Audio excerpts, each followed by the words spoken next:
So to honor everyone's time, I think I will get started with introductions. Does that sound good?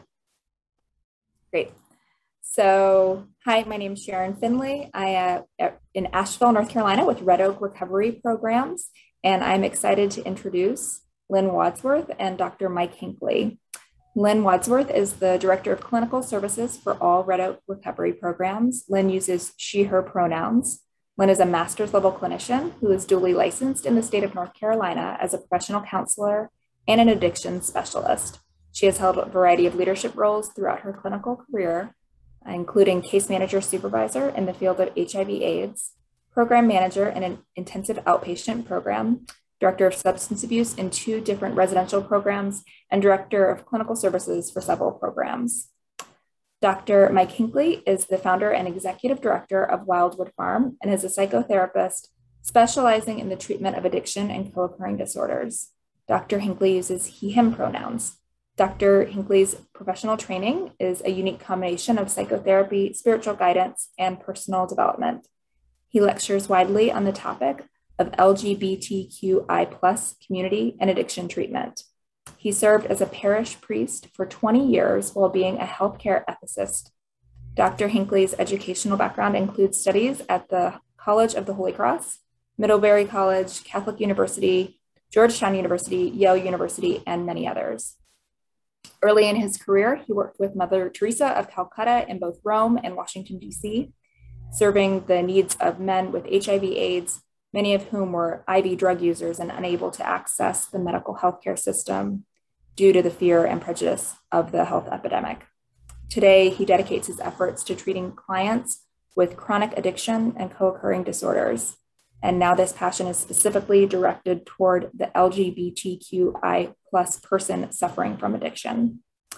So with that, I will share my screen and let us get started.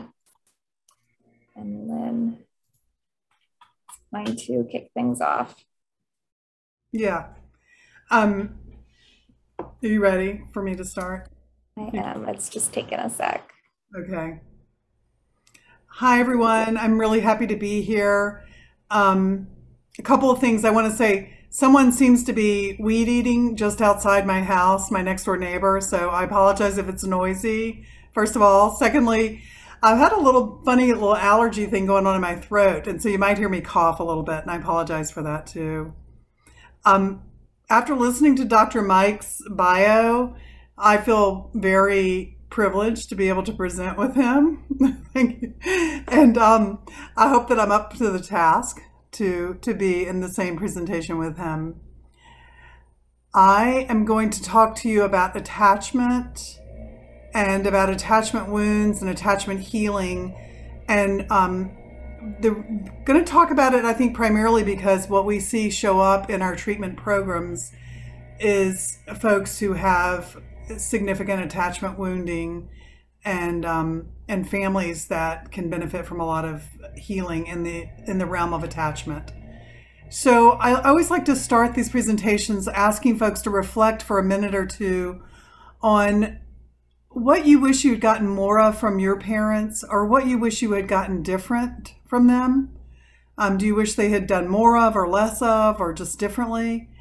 And what are some ways that you did feel affirmed by them? Because that's essentially what we're talking about when we talk about attachment. We're talking about the quality of the relationship with your primary caregivers, whoever that was.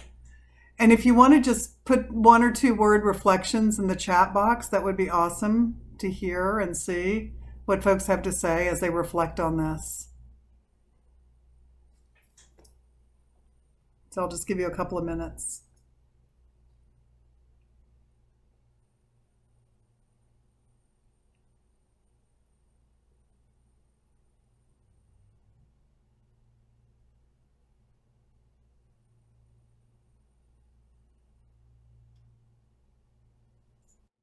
Lynn, would you like me to read some of them as they come in?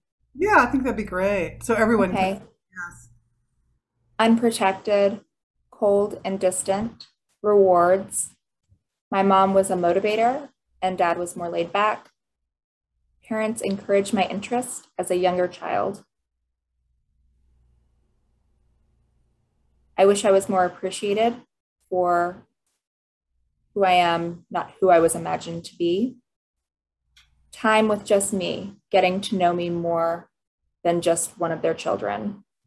Wounded, in examples include body comments, masculinity comments. Affirmed comments include interests in music and art. More physical touching. Learned caregiving at a very early age. Lots of really insightful responses. Thanks so much, everyone. This is really, it's so helpful, and I think it's always a nice way to get started talking about attachment because it helps all of us drop into our own story and our own experience in the realm of attachment, even if we don't assign that language to it.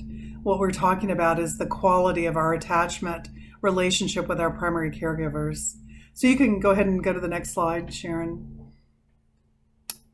This is a very short video that illustrates really a quality of connection and also what happens when the connection gets broken, which is also the piece that we're really talking about when we're talking about treatment. We're talking about the sort of break or rupture or wounding in attachment.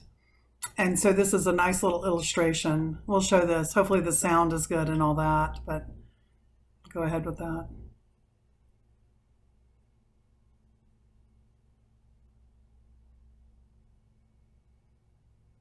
I don't think there's any sound, Sharon. Can you hear it now after I mute myself? No.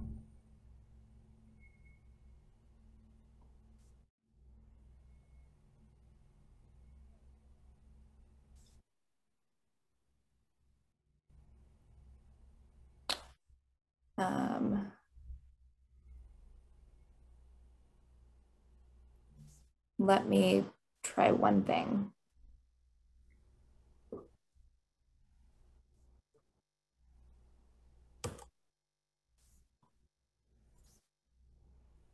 Are you still able to see my screen? Yes. No. Okay. Let me try doing it this way instead.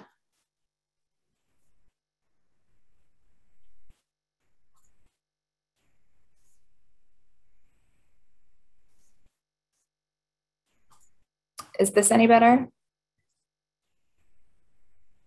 Sound? I don't know. Click start it. Let me see. I did. It might not be showing on yours. No. So, and I don't think we need to spend a lot of time trying to get the sound. So what I can do is really talk you guys through it. And it's more important to watch the visuals anyway in this video. So do you want to go ahead and we'll just do it that way? Okay. Yep. Sean Thomas saying sharing audio with shared content. I'm sure you're trying some of those things.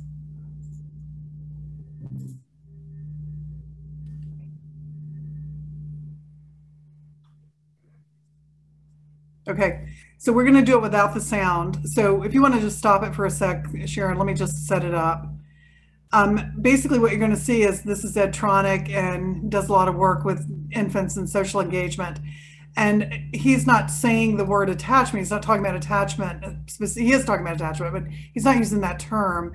But essentially what is happening in this video is there's a mother and a child who are engaging, and it's this really sweet, kind of nurturing, fun little experience of engagement between the mother and the child.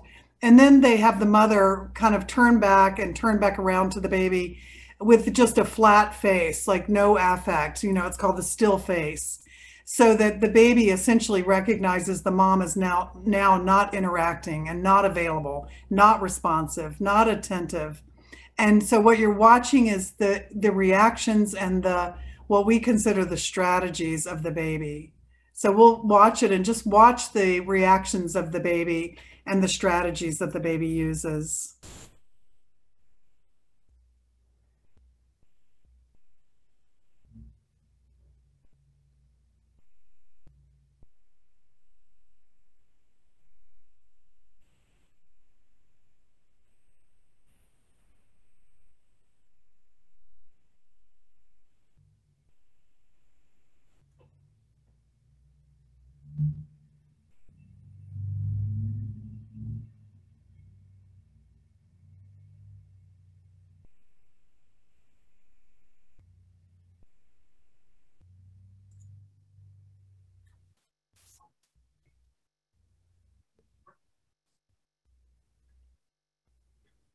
Lynn, if you'd like, I can say what he's saying.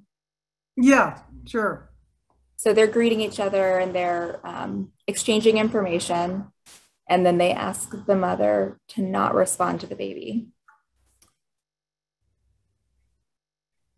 The baby very quickly picks up on this. And then she's using all of her abilities to try to get the mother back. She smiles.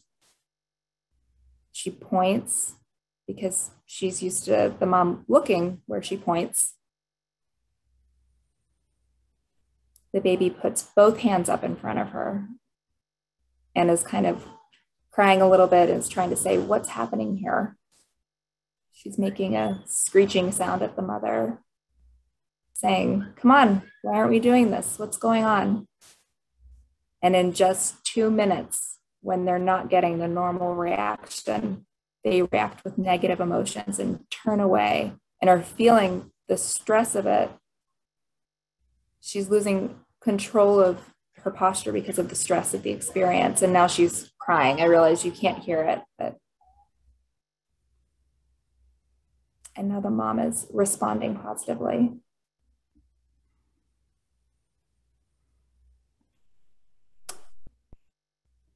He's saying it's the good, the bad, and the ugly. The good is the normal stuff that goes on that we all do with our kids.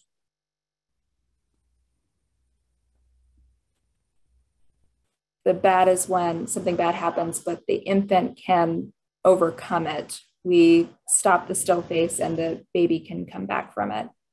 The ugly is when you don't give the child any chance for the child to come back to the good, and they get stuck in that ugly situation. Thanks, Sharon. That's great having a narration. I love it. So I think I saw someone, Andrea, commented, I've seen this many times and it always makes me really sad. I think, a lot of times when we show it to parents, they have a really hard time watching it. The thing, I've also watched it 100 times, and a lot of us have in the field. So, yeah, I apologize if a lot of this is information you already know. Sometimes, you kind of have to give the foundation because there are always some folks who don't have all this information. But the thing that always strikes me when I watch this video is how quickly the infant picks up on the fact that the mom is no longer engaged. So that's sort of the most poignant part as a parent myself and as a child of parents. Just, the extreme kind of how we all know this. We pick up on it instantly when someone disengages from us or detaches from us, or there's a rupture. We feel it immediately. And here's an infant that illustrates it so well, because the infant can't really say, a whole lot, like, what are you doing, mom? Why are you doing that? What's going on? But you can see it all over the infant's face. And then the strategies that the infant uses to get the mom back into connection are everything the infant has available to them. And the thing that I like to talk about is many of us are working with older teenagers, young adults, or even older adults. And so if you can transfer that infant's response to whatever population you're working with, you will see those same attachment strategies going on, not just with their family, but with all of their current relationships as well. Because that's what we learn when we're really young. The way to get someone to connect with me is to do whatever that strategy is. And we keep doing it over and over and over, even if it's a really unhealthy strategy and it creates more problems. Things like, you might know someone who's a real pleaser. So they're always going to agree with people and always be a pleaser, because it's in their mind, their image of other is that I have to be agreeable and do what this person wants and kind of defer to this person in order to keep them connected to me. And we all know that that can have devastating effects for a lot of folks, especially teenagers who are followers and all. So you can go to the next slide, Sharon. But I think, the big takeaway there is to know that this is not just a situation that happens in infancy. You know, in the early days, Bolby was talking about, you know, the first 3 years of life, and we still talk about that when we talk about attachment theory. But these attachment ruptures and difficulties continue throughout the lifespan, and certainly throughout the first, you know, 15, 16, 17 years when we're so dependent on whoever our caregiver is. We are dependent on their availability to us physically and emotionally. So it's just I'm going to go through this quickly because we have only a short period of time. So I apologize if I go too fast for some folks. John Bolby is considered the father of attachment theory. Mary Ainsworth worked with him. She doesn't get as much credit. They use an experiment called the strange situation to understand the different attachment styles that we have. We all have some attachment style, which is essentially what describes our attachment behaviors to get connection with people when we have a rupture. And there's secure style, there's an insecure styles, a couple of them, and then there's a disorganized style. You can switch to the next one, Sharon. Go ahead. I'm not going to belabor these basic points. What is attachment? Attachment is a lot of things, but it is really, if you want to boil it down to attunement, which means I get you. I'm trying to really connect with you. I'm trying to understand you. Presence. We have to really offer our presence to be able to attune to someone. Having an interest in them, a true interest in them, and creating safety, emotional and physical. And, you know, what we see a lot of is the lack of emotional safety. And we also see the lack of physical safety, but we really see a lot of the lack of emotional safety, meaning it's not okay to just be who I am. I don't feel that I can be understood or accepted or loved for who I am. I don't get enough nurturing or attentiveness.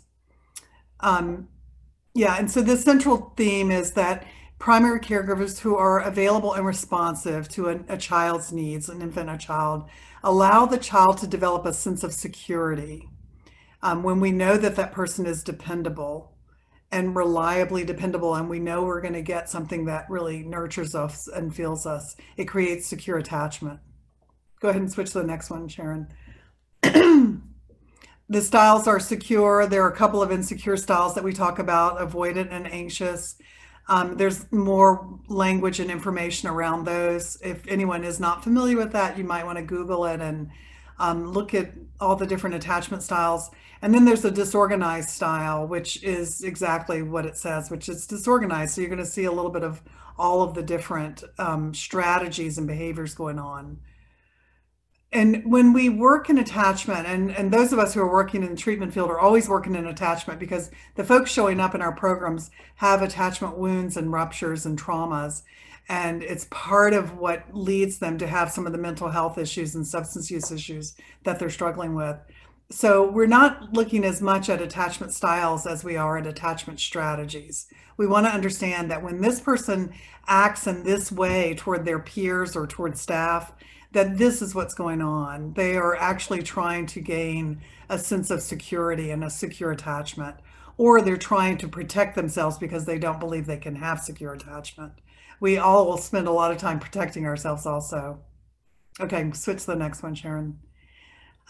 Yeah, signs of secure attachment. There are all kinds of signs, but this is really brief. Confident that the caregiver will meet their emotional and physical needs. Using the attachment figure as a secure base. You can watch toddlers do this all day long. Kind of, you know, keep looking up at the mom or dad and then go do their whatever they're doing, then keep looking back, or they keep coming back to the room where the parent is. And then seeking that attachment figure in times of distress. And if that attachment figure is not predictable and reliable and responsive, and you're 15 years old and you're in distress, particularly in the context that we're talking about today, if you are beginning to, you know, identify your sort of sexual orientation or gender identity or whatever that information is that's going on for you as a teenager, young, you know, preteen, teenager, whatever, and your attachment figure is not available and responsive, you are often left alone, and it can be really traumatizing to not have someone that you feel accepts you and understands you and can respond to what you're going through in a way that's helpful. Okay, flip the next one, Sharon. I think the next slide is just a little illustration of this, you know, that what we call the circle of security. which is a methodology that's used for young children. It's a treatment methodology. Basically, I need you to support my exploration, not just as a 2-year-old, but also as a 16-year-old. I might have to explore what my beliefs are, or where I fit in the world, or who I love, or whatever that thing is. We see it with all kinds of, religion, sexual orientation, career choices, friend choices, all those kinds of things that parents have a difficult time sometimes supporting that. They're fearful, or they don't understand, or they're just rejecting and, judgmental. But you can see the baby in here is welcome my coming to you, protect me, comfort me. So those are all the things that we're looking for with our attachment figure. Okay, next slide. And we're close Great. to about halfway. Okay. So there's a concept called intersubjectivity, which is this idea of sharing emotion or attunement. When Ed Tronick, the piece you didn't hear, is that what he says in the beginning of that video is that they are working to coordinate their emotions and their intentions, which means that there is this coordination of understanding. And I think we are all looking for that. It's part of the human biology to look for that when we're young. A lot of times we don't get it, or we don't get enough of it. And so we're still looking for it throughout our lifetime. And what intersubjectivity is, this sense of feeling gotten. Like, I get you. I understand what's going on with you. I get what you're feeling. Or even if I don't quite get it, I'm working hard to get it. But that's what intersubjectivity is. And many of us did not have that with our parents. And again, that's a continuum. So maybe some of us got a little bit of it, but not a lot of it. And maybe some of us didn't get any. And then maybe some of us did get a lot of it. But it's the piece that helps a child feel completely secure within their own internal system. And that internal system is also what begins to impact their choices of how they take care of themselves, which are sometimes really unhealthy choices. Okay, next. Lynn, Todd in the chat just said, just to share, in my work as a grief therapist, I'm finding how important it is to address attachment, especially for disenfranchised persons. It makes so much sense. Thank you, Todd. Yeah, so much sense. I think it's really, when you start looking through this lens at your clients, you know that you're always going to come back to this work with them, because it's a universal experience for us as humans. So attachment ruptures, there are all kinds of ruptures that happen along the way. A child may have a lot of sort of secure attachment as a small child, an infant, a toddler. But then things happen, and our families, things happen to us that can create what we call ruptures or even traumas. Divorce is an example of an attachment trauma for some kids, not for every kid, but some. But any kind of neglect, emotional, physical neglect, abuse, parent addiction, significant illness in the parent where they're not really available and responsive, rejection of the child based on gender or sexual orientation. I mean, I'm sure, Dr. Mike's going to talk a lot about that. And I mean, that is just, when you look at the number of statistics of homeless youth who are LGBTQ, and just, the level of suicidality and all of those things, really, you're looking at someone who did not have secure attachment with their attachment figures, who didn't feel accepted and understood. So it's a critical piece of the work. Okay, next slide. Yeah, and can it be repaired? Yes, this is the good news. It can be. You have to have willing participants. And we work at Red Oak, we work with parents to repair attachment wounds and attachment ruptures. And can be a long and very slow, graceful kind of process with parents. Often they don't understand it in the beginning, and then they're resistant because it's hard to look at yourself. It's hard for parents to grieve their own regrets of what they didn't do. And so we do a lot of very intentional work with parents to help them reach the part where they can recognize the places where they created wounds, and we begin to coach them on how to repair that. That's a best case scenario. Obviously, it doesn't happen with every family, but I will say in our work, it does happen with a high percentage of our families. And so we've spent, 7 years specifically trying to get better and better at this particular piece of work. And those are some of the things that we do. If anyone's interested in other strategies and ideas, feel free to reach out to us and we can talk about that. And then I think it's the last slide maybe is Daniel Hughes, who is an attachment psychotherapist and expert. He's written a couple of books. I recommend those. He's very useful as a resource. And he uses the acronym of PLACE when you talk about creating what we call earned secure attachment, which is you don't have secure attachment, but we're going to work to create secure attachment with parent and child because it's going to help the child heal all those places where they're struggling. And he uses the acronym of PLACE, and basically it's, P is play, some kind of play between the parent and child. L is love. A is acceptance. I think that's a big piece that we're probably talking about here. C is curiosity, not just accepting who your child is, but be curious about who they are, how they think, where they are in the world and, what their thoughts are. And E, empathy. And, one of the things that we say at Red Oak is that empathy is always the right choice. Doesn't matter what the situation is, empathy is always the right choice. Even if your child is making you feel crazy and is screaming at you, empathy is still the right choice. So you're not going to go wrong if you can find empathy within yourself to help to connect with your child and what they're going through. So I think, is that it, Sharon? I think that's the last slide for me. Yeah, thanks everyone for listening. And I know that went quickly. Benefits of earned secure attachment, all of these improvement in self-esteem and self-confidence, all of, we think about the relationship with the parent, but really the true benefit is what happens in the healing in the child. And when we can help parents understand that this is the reason we're doing it, we want you guys to have a great relationship, yes, but more importantly, we want you to use what you have to help heal your child. And you do hold some of the keys to that if we can get you there. So there you go. I think I'm gonna stop there because I think the time is kind of up. And again, folks are welcome to reach out to me or anyone at Red Oak to talk about this if you have any questions or want to talk further about it. Perfect. Great.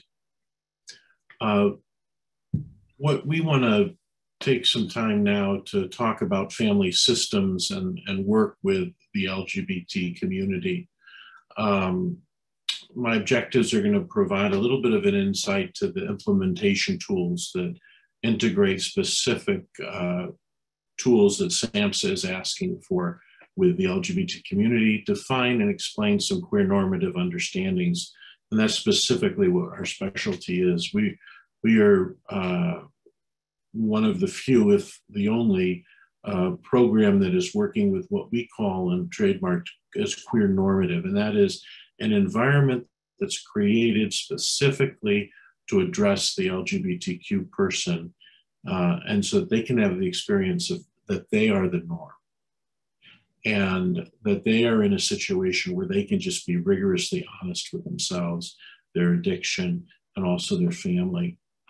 Understand the family experience of the queer person and developing queer resilience in the family system. I know we have a limited amount of time, so I'll simply say about the queer normative environment. It's basically the experience as if you were a black sheep among all white sheep in the pasture. The white sheep, dominate, and the black sheep sticks out. And we all have that saying, the black sheep of the family. But what if everybody was the black sheep? Now you don't stand out. That's the point of queer normative, where you can have a therapeutic group where it's okay to talk about attempted suicide, because 40% of our clients have not only attempted, but have attempted multiple times. And when you look at the statistics that Lynn mentioned before, you look at the trans community, 40% of the homeless who are teenagers are queer people. And of that population, the teens who are queer, again, 40% of them will attempt suicide. These numbers are astounding. So how do we make a change here? Well, we have to talk about systems. We have to talk about the individual in relationship to themselves. The one thing that so many people forget about the queer person is that from the time of our birth and our identity and our understanding in relationship to other people, there is something fundamentally different or wrong. And what is probably the most common thing I hear in my office is there was a period of time that I didn't know what the problem was. And then I heard the word gay and it fit, or I heard the word trans and it fit. So the person has a quandary before an identity. And that's a very complicated place to be. So if you want to find a common denominator among those black sheep, you're going to find that I'm a gay man myself. You're going to find that the queer person has had a life of knowing how to be invisible, how to be careful, how not to hold the hand of someone they care about or talk too loud in the lunchroom. There is some degree, even for the most out and about queer person, there is a degree of knowing how to hide, and it's significant. Now, when you talk about family systems and you talk about addiction treatment, this is a variable that is almost indescribable, that you're working with someone who knows how to hide from you and probably does it in a way that many clinicians can't even catch the gravity of this. Well, how this plays out, just to get to this one point and make it so articulate, is to say that look at the relapse rate and the high utilization of the queer community of the recovery industry. They are among the highest.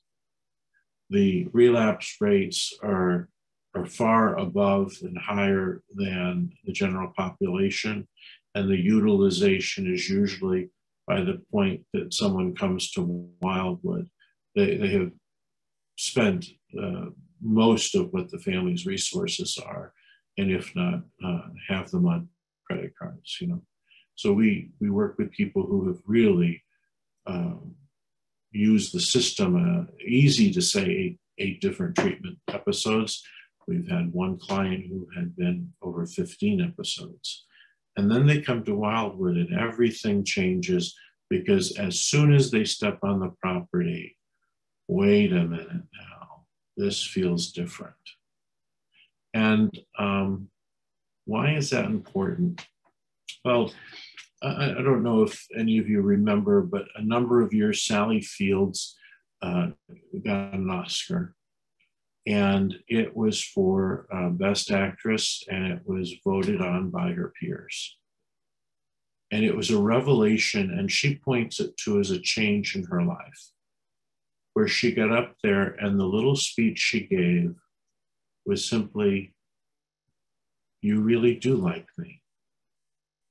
You like me, and I thank you for liking me." She had a very intense personal experience of saying what all of us have inside. I want to be liked. I want to be okay. I want to be assured. I want to be safe. I want to be whole. To have that in a spectacle of the stars, such as her, is a great, great example for us that every one of these clients that now we know has the propensity for hiding has this inner pull that they also want to be seen. So again, this quagmire, this murkiness in their lives. Now, I'm not going to get into it too detailed because of our time limitations. But for example, if a young gay male comes into your care, you have to think a lot about things that the family is not going to be tuned into, like group sex.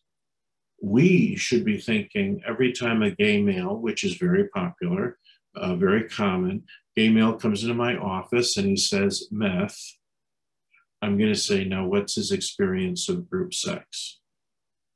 Because meth is used as a drug for engagement of these sex parties. And often older men who are lonely and often with addiction issues will prey on younger gay men, and they will supply them drugs, and they will have these parties go on for days, and all kinds of friends will come. So if you take away all of the social norms that allow this behavior within the subculture of the gay community, you can say that this young person has now been exposed to multiple sex parties or multiple sex partners anonymously, and perhaps feeling used and even sexually abused and violated, rape. So now you have all of this bundled up inside a person who knows how to hide and is getting mixed messages from the subculture saying that this is the way that you party. I cannot tell you the devastation this does to someone in their teens. And it happens over and over again. And who are the most vulnerable? Those who don't have money and those who are on the street, because this all happens through social media. They have bylines and little ways of communicating with one another to get these messages out. Addicted to meth, they're going to be missing for days at a time. And the parents are going to simply say, my kid disappears and doesn't communicate. Well, let me tell you what's going on. So how do you take this amount of real trauma and emotional isolation, wrap addiction in it, something as addictive as meth, and now you're going to try to work on a dysfunctional family that has attachment issues that wasn't in a connection with this child before they started. Now the person is 23 years old and has been doing meth for 3 years. Tremendous amount of work. What I'd like to footnote here, and please, I accept questions as we go. A footnote I'd like to make here, and I believe we've talked about it at Red Oak, who we partner with quite a bit, is that sometimes the family work needs to hold off with the queer population as a sense of family work involving the patient, the primary client. What can happen is you have the client having individual therapy that's leading towards family work and connecting with the family, but then at the same time you do family work, but it may not be time to bring everybody together. Now, we got those parallels going on. I don't have a third hand, but I'm going to say now there's a third track when working with a queer person, and that's family of choice. This is the family that is probably more emotionally supportive. It's members of and allies of the queer community. So what this person has done is whatever attachments or limitations in the emotional development with the family, they have gone and tried to develop that for themselves in a family of choice. That's what we call it. The family of birth and the family of choice. Now, in this family of choice, you have to do family work too. So in our program, there's a dual family program going on. One may be ready to connect with the other before the other. And in fact, in some cases, forgive me, the dogs have come in. For some of us, we might find that the client isn't ready to connect at all, or that the family of choice is the same as that meth using group. Dr. Mike, there is, oh, I'm sorry. Go ahead. There's a question in the chat from Todd. Is it appropriate for me to use terminology such as queer with my clients? Queer is the preferred word at this time. Sometimes if you have an old geezer like me, someone who is a little older, we grew up with queer being a negative word. Today, queer is the way to refer to anybody who's in the LGBTQ plus community. Yeah, that's a great question. Yeah. Super, is that good? I hope that helps set the tone. So what are we doing? You know, we've got this 3 tracks going on. We have a person who represses. We have all of this subculture and a norm that is setting a standard of a very, very unhealthy, vulnerable life within a lot of sex-fueled activity. And I gave you the case of a young male. It also could be, for example, a trans female who ends up homeless or ends up in relationships that are one way, and that she ends up having to offer sex in order to keep the relationship going, and all she wants is the relationship, and it's really based on sexuality. And again, that is not a healthy situation that is going to be sustainable. So what is it that we need to do?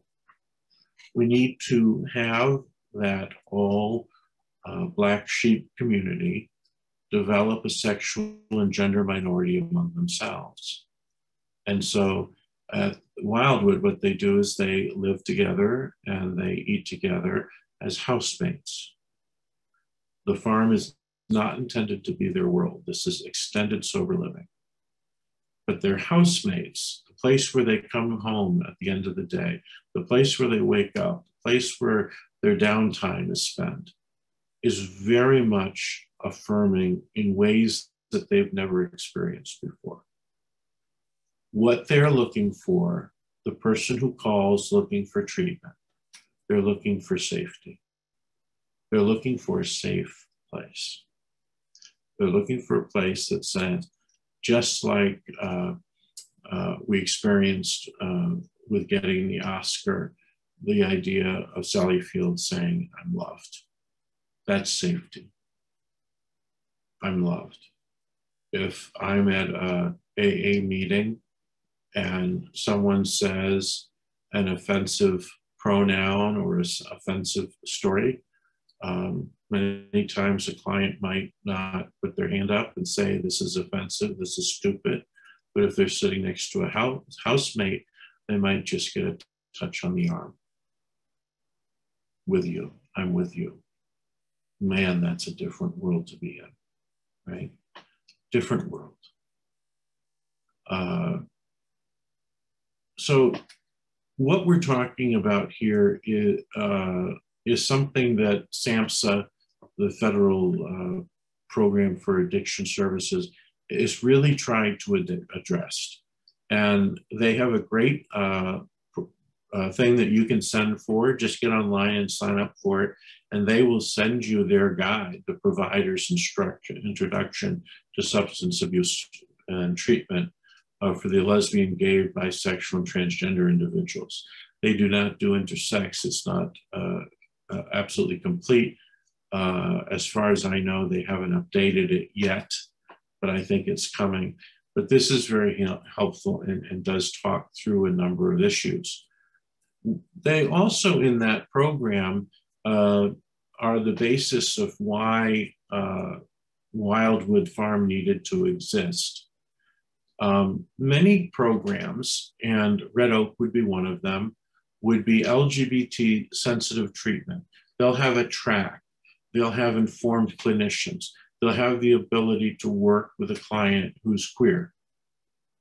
But then above that, for long-term treatment, Wildwood is something that is queer, as opposed to trying to assist and support the queer person through a healing process.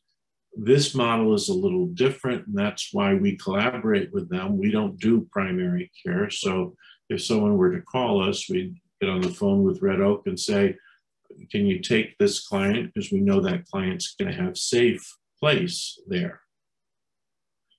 And that allows the client to get those sophisticated addiction and mental health treatment. Then for the extended care, which we're talking about 5.5 months typically, we have clients like a trans client often can stay a year, and we'll make that happen. But that is a targeted LGBT population, targeted program that's going to be all the black sheep together for the long-term changes that we're hoping to make. Now, that is something a family can't provide, but it's a tremendous tool in working with the families. I want to show you that next. Is that we are going to work on the self. It's just like going back to our model here, where we want to work on the individual, the queer normative. We're going to be working on the family system and the chosen family. And what you do in this extended care is you move from the society and the individual, and you're going to go back and forth, back and forth. So you're going to have a place where you can be nurtured, where you're going to be eating and sleeping, where people are going to identify with you on ways that you don't even have to talk about. They get you. And you go out to your job, you go out to AA, you're interacting with the world, and yet you're doing so with a basis of feeling loved.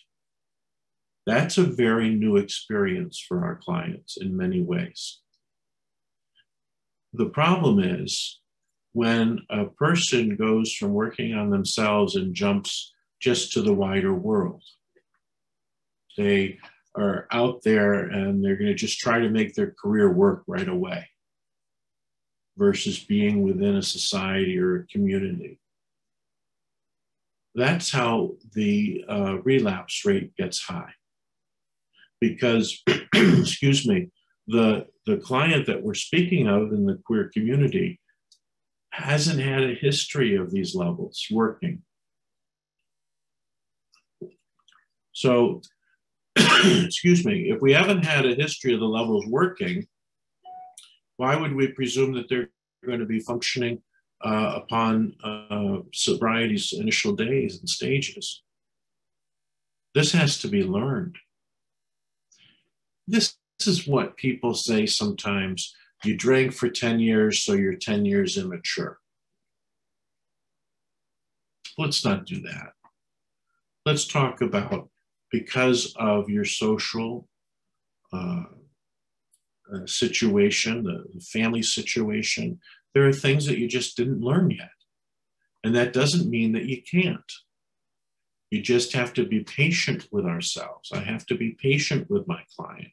I have to have that empathy so that the client can work on themselves, go through the stages of family healing, family of choice healing, looking on society and social engagement, whether it's through a 12-step program or getting a part-time job or going back to the job they have, slowly engaging, developing a new group of friends. People, places, and things need to change. That's what this is about.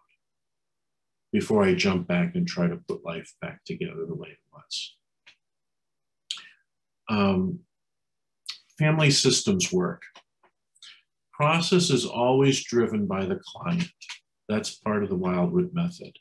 The client is in charge of when it's time to bring pieces together, and let's engage family and family of choice. We heal what's there and what's broken. We don't go looking for problems. When we're doing this work with the client, the clinician has to be careful that they don't come in with a laundry list. When I work with teams at different treatment centers, I'm very careful to say my prejudice, and I do have them, right? We all do. If you're not in tune with your prejudice, you're not fully alive. You're half alive, right? You're not in tune with your darker side. I have prejudice as a gay male. I have prejudice as a white male. I have privileges of a cisgendered white male who comes from the middle class. If I'm not in tune with that, I am going to end up projecting on clients. There is a constant commingling of co-occurring issues, so that there isn't one issue that's the problem. There's a number of issues in satellite, and as we look for the constellation that makes up this person, we have to be able to understand that here, in this time and place, we're safe. We don't have to be overwhelmed by how life has fallen apart, by what's happened to me academically or socially or sexually. I'm safe. That's the first order of business. And then I can move from there on to what feels right to go next. Right? Typically, what I'll say to clients is, if they come in with an active eating disorder, something like that that's imminent and health threatening is something that we want to probably do up front and kind of help them get that stability in their health. The same thing with suicidality. If someone is actively suicidal or has a history of attempting suicide in the recent past, we want to put that up front. But the constellation of other issues pretty much may depend on where the client feels gravitated towards. Sometimes it's not the time to address trauma. Sometimes trauma needs more time to spend away, so that the client can get more sense of their own feet, their own sense of feeling, oh, there's something wrong with the slides here. So one of the things with talking about the family of origin and trying to interconnect treatment with that family is clinging to preconceived ideals. That specifically is one of the biggest issues. And we'll kind of make this kind of our area to loop around and come to conclusion, I think. The family with preconceived notions is going to be projecting onto a person their feelings of what ought to be. And this is often what happens in religion. The person is given a religion and it feels like a lot of ought tos. One of the biggest problems that this may cause in recovery, in reconnecting the family, in keeping sobriety moving forward, is the fact that tied up in all that is my sense of a higher power. And so if the idea of religion goes out the door, how the heck does the person cling to a higher power? And I'll have clients come all the time to me and say, I'm on step 5, I'm on step 5. And when I ask them to identify the higher power, they have trouble doing it. I think that's one of the big issues right now in 12-step work, is that the spiritual life of the LGBT person is essential for their recovery. We always talk about being fully alive, breathing with both lungs, both with the idea that I am loved and I don't have to drink and drug. You have to have both lungs going. And when the person has that, they now, even though they might be a black sheep, they now have a sense of what's the big motto at Wildwood, is movement from a shame-based identity, moving from shame to pride, having a fundamental pride, a fundamental relationship to a higher power, that I am okay. So let's end there. I think we wanted to do some questions and answers. I'll sign over my slides. I just put that in the chat. If anyone has any questions, to drop them in here in these last few minutes while we have Lynn and Dr. Mike available. We have a comment from Laura saying, thank you, really interesting.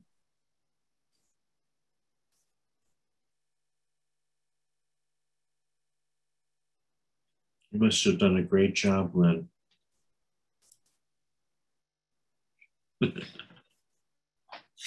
We answered every question they could possibly have. There's nothing left to talk about. We can all retire. That's awesome. Thank you for a great training from Vanessa. Thank you all from Owen. So always lots of kind words. It's so nice to have this group come together. And here is one. I do have a client that identifies as queer, but is married to a cisgender female with children and grandchildren. How do I approach this? Say the structure again. I identify as queer, and I'm married to a cisgendered woman. The client is queer, cisgendered female with children and grandchildren. How do I approach this? Okay, so it's a queer family. And what you want to do as clinician, if I were the one behind the door when they knock, would be to start right out with my pronouns are he, him, and what pronouns would you like to go by, and ask them how they identify. After you identify yourself, I would identify myself as a gay cisgendered male. And how would they identify? And they will tell you what next comes. See, again, client-centered, client normative. Great. And then the next question comes from Kimberly. What other word or name can I use other than queer? If it's in the male and female gay community, you can use the word gay, and they will think of that in terms of everybody. But if you use the word gay with members who were not cisgendered, they may feel isolated. So the proper word is queer, or simply member of the LGBTQ community or plus community. Yeah. And then this next question comes from Vanessa. This may be an odd question, but how do you handle sexual relationships at agency and therapeutic rapport? We actually ask clients when they come, some have partners, some do not, to not take on any new relationships, no sexuality, no sex between clients, no sex on the property. And if they are interested in engaging with someone who they've met and they think is fantastic and the love of their life, the clinician wants to be involved with that, of course, and it becomes an issue of sponsor and sponsee, what's proper for that person's recovery. Again, client normative. Yeah. And I would add, Dr. Mike, it's similar to us that we're going to work with folks. We're not going to kick them out of the program if they've been sexual. We're going to really work with them on that, unless we have someone who turns out to be more predatory. And then that's going to be a different, I'm sure that's similar for you guys, but It is, yeah. That's a good clarification. Then, yeah. it's rare, but it has happened. Yeah. Yeah. Well, people are people, you know. Yeah. So I want to honor everyone's time that's an attendee. We have 2 more questions, Dr. Mike and Lynn, if you have time for them. Would you like me to ask them? Kara asks, any insights with working with trans youth population when self-doubt is experienced and he has now considered a de-trans journey quickly after experiencing doubts of his trans experience? You want to have anything, Lynn, or you want me to go ahead? Well, I mean, you know, this is not my area of expertise, but what I know from folks I've worked with and talked to and done trainings with is just, I just want to empathize that it's a very complex process is what I understand. And, you know, I think sometimes there's an expectation on folks that it's more of a linear process of figuring those things out. And I think especially for young people, it's much more like kind of can be all over the place. And the few parents I've worked with, even in my private practice, who are going through this situation, I try to help them understand that because they get confused, you know, that, oh, my child said she was trans, now she says she isn't. And it's like, it's okay, you know, none of that really necessarily means anything yet. You know, just hang with it, you know, yeah. Yeah, there's several variables there. The level of identity and the level of maturity. How well does the person know themselves and how mature are they? And then there is also a societal force, which is also, I could say, a biological force, and that is the earlier someone transitions, the more happy they are with the process. The process is easier. At the same time, if there's an addiction issue, there is reason to slow down with the issue of addiction because a lot can change in a person once they're sober a year or more. Thank you for that, both of you. And then a good question to close on. Kimberly asks, where can I get more materials or information about this subject? I'm going to defer to you, Dr. Michael, now. Yeah, well, I would say that the SAMHSA book is a great source. If you're with an agency, you can be in touch with Tom Geiger, who's on the screen here. Tom is a resource to people looking for placement. Even if it's not immediately with us, he will place LGBT clients in treatment and also work out an arrangement so that they can come to the farm after treatment. Information about how a clinical team can actually implement what we're talking about. Tom, again, can organize it, and Wildwood would do we can do a Zoom training like this specifically for the issues of your agency. And in some cases, we come physically if it's a big program. But as far as other literature, it's really what we're talking about here is pretty cutting edge stuff. There's not a lot of material. And I think the place to look for really good digestible material that you can use would be that SAMHSA book. Wildwood is hoping to produce a Wildwood manual on the method, on different ways of approaching the queer community. So we hope that's coming. And that would be a good answer to your question, that manual. That would be awesome. Yeah, we're working on it. I love it. Thank you so much, everyone. And I will make sure to include contact information for everyone in that email that's going to go out, as well as a link to the booklets, the information that you were just referencing, Dr. Mike. Wonderful. Thanks, Thank Dr. you. Mike and Tom. Thank you both so much for this. Always good to be with Red Oak. Yeah, it's great. Thank you, guys. We'll do it again. Love you all. Bye-bye. Everyone have a great day. Bye. You too. Bye-bye.